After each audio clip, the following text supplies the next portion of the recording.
চারিদিকে ঘুটঘুটে অন্ধকার। তখনও আসমান তৈরি হয়নি, জমিন বিছানো হয়নি, মহাবিশ্বের কোনো অস্তিত্বই নেই। ঠিক সেই আদি মুহূর্তে আসমান ও জমিন সৃষ্টিরও 50,000 বছর আগে মহান রবের নির্দেশে একটি রহস্যময় বস্তু খসখস করে লিখে চলেছে মহাকালের ইতিহাস। না, এটি কোনো সাধারণ বস্তু নয়। এটি সৃষ্টির পূষালগ্নে মহান রবের প্রথম সৃষ্টি, সেই মহিমান্বিত কলম। সৃষ্টির পরেই আল্লাহ সেই কলমকে আদেশ করলেন, লেখো। কলম ভীতস্ত্রস্ত হয়ে প্রশ্ন করল, হে আমার রব, আমি কি লিখব? আল্লাহ বললেন, কিয়ামত পর্যন্ত যা কিছু ঘটবে তার সব কিছু লিখে ফেলো।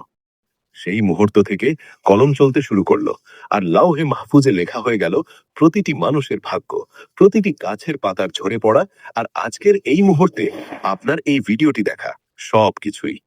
কিন্তু জানেন কি, পবিত্র কোরআনের একটি বিশেষ সূরা এই মহান কলমের শপথ করেই শুনিয়েছিল এক হাড়হিম করা ঘটনার কথা।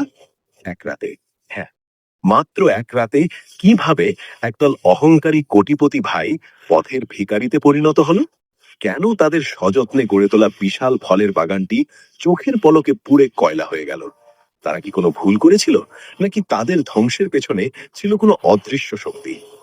আর কেনই বা মক্কার কাফেররা আমাদের প্রিয় নবীজিকে পাথর দিয়ে নয়, তলোয়ার দিয়ে নয়, বরং নিজেদের চোখের বিষাক্ত দৃষ্টি দিয়ে হত্যা করতে চেয়েছিল? কি সেই রহস্যময় বদনজর বা ইভিল আই, যা আজও মানুষকে ধ্বংস করতে পারে? আর কেন আল্লাহ নবীজির চরিত্রকে খুলুকিন আজিম বা মহত্তম চরিত্র বলে ঘোষণা দিলেন? আসসালামু আলাইকুম ওয়া রাহমাতুল্লাহ। আপনারা দেখছেন মুসাফিরের আলো। আজকের ভিডিওতে আমরা উন্মোচন করব সূরা আল কলমের সেই বিস্ময়কর ইতিহাস, যেখানে মিশে আছে কলমের শপথ, এক ধ্বংসপ্রাপ্ত বাগানের কান্না, আর রাসূল সাল্লাল্লাহু আলাইহি ওয়াসাল্লামের চরিত্রের শ্রেষ্ঠত্বের সনদ।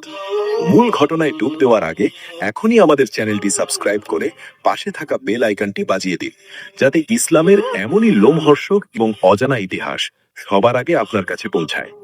চলুন আমরা সময়ের চাকা ঘুরিয়ে ফিরে যাই আজ থেকে প্রায় 1400 বছর আগের মক্কায়, নবুয়তের শুরুর দিকের সময়। মক্কার পরিবেশ তখন আজকের মতো ছিল না। চারিদিকে ধূসর পাহাড় আর তপ্ত মরুভূমি। সূর্যের প্রখর তাপে পাথরগুলো